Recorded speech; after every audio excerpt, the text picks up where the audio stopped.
About 30 years ago, I started getting stiff necks and lower back pain. I was in the middle of running almost daily 16 miles a day, biking close to 24 miles a day, and swimming about a mile a day.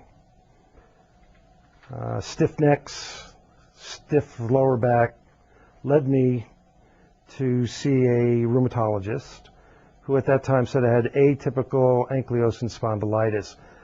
My problem, though, was with the attachment. I had attachment disease, and at the point of attachment where the tendons attach to the bone. I've had surgeries in both Achilles tendons, both knees, both shoulders, and now they're looking to do my neck and my spine. Luckily for me, again, through Dr. Adams' great teaching techniques, I have researched that I, at this point, don't need the spinal surgeries, and I've seen enough people with spinal surgeries who have taken the course, who are doing other things and doing them quite well, along with medication, by the way. But I am probably going to have the cervical stenosis surgery. And basically that's the background of what happened to me as far as my physical ailments go. And it is chronic, and it is degenerative, and it continues to get worse. Basically, my life was surrounded with just medication. Prior to having, quote, chronic pain, everyday pain, I had what I thought was acute pain. I would sit, I'd get better, and then I'd go out and jog several hundred miles, or I'd ride my bike for several hundred miles, get home, and I'd rest or ice myself, and I'd feel great the next day. Well, now I can't do any of those things. I can't even walk a mile. I could maybe walk a half a mile now, after I take my meds and maybe stretch a little bit. But I needed something more than just medication. My life was becoming boring. It was becoming the same thing every day. It was a lot of nothing, a lot of medication. That wasn't good enough. I know that my wife and I had arguments all the time. It was mostly wrapped around the fact that I was afraid that I'd have a back spasm or I'd be in some kind of deep pain. And so instead of going out and enjoying myself and enjoying my friends, I would end up fighting with my wife. Well, I didn't have the tools at that time or the understanding of what chronic pain was to intercept that, let's call it a missile or whatever.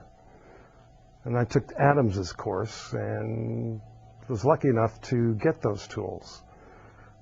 One of those tools was to intercept that missile, that chronic pain cycle.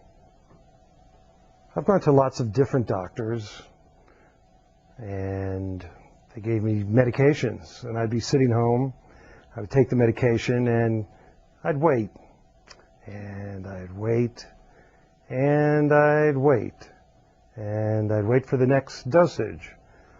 And then pretty soon the sun would set. And there I was, it was nighttime, and I'd take some more medication. And it was time to go to sleep. That was a great time. And I was getting frustrated, and I was getting mad.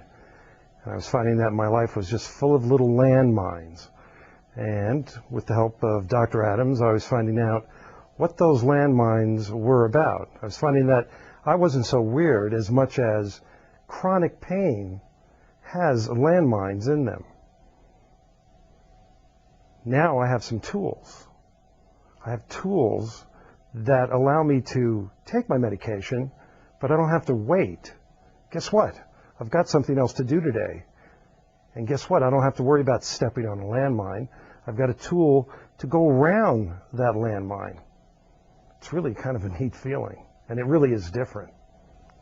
I want to say something about how prior to taking the Adams course, the docs would just give me medication and send me on my way.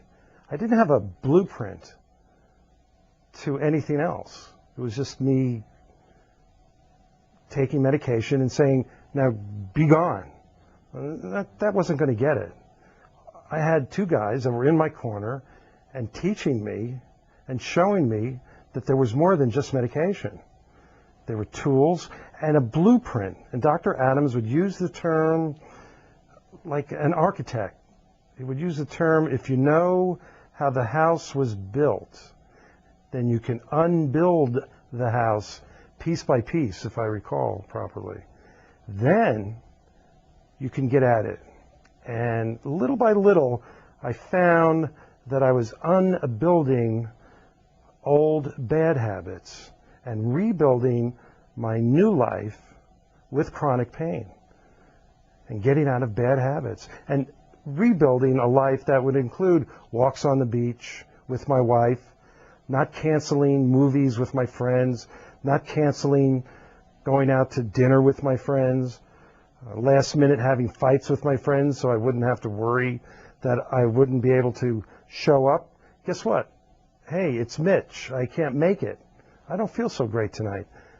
Another thing that was interesting that I learned at the Adams course was that it was okay not to talk about my pain. Every 5 seconds, all I heard from my friends and my family was, how's your pain? How's your pain?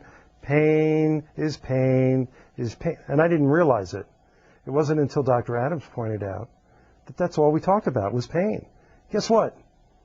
We don't do that anymore. Now we talk about, how was your day? What did you do today? Well, that's great. You look wonderful. What's going on? Did you do this? Did you do that? And guess what? I did this and I did that. And here I am today doing this. With the help of the course, my wife has been, I want to say more kind, but it's not that. It's more understanding, and she has coaxed me more to get out of bed and propped me up in our living room, and I'm reading more when this happens, instead of just lying around and taking meds. I find myself doing more hobby-type things, whereas before I would just sit in bed and take more meds and just get more anxious about the problems I was having. I found myself looking at a pool and going, wait a second, I can get in there and float. And you know what? My body liked that. And I also found myself grinning. And when I would grin, that's going to sound really weird, my dogs would start to grin. It looked that way anyway. But most important of all, my wife would smile at me. And to see my wife smiling at me at a time when I was in pain, and I'm laying back in the pool, splashing about, is worth untold words, an untold amount of love between her and I. And that's something that medication never got to.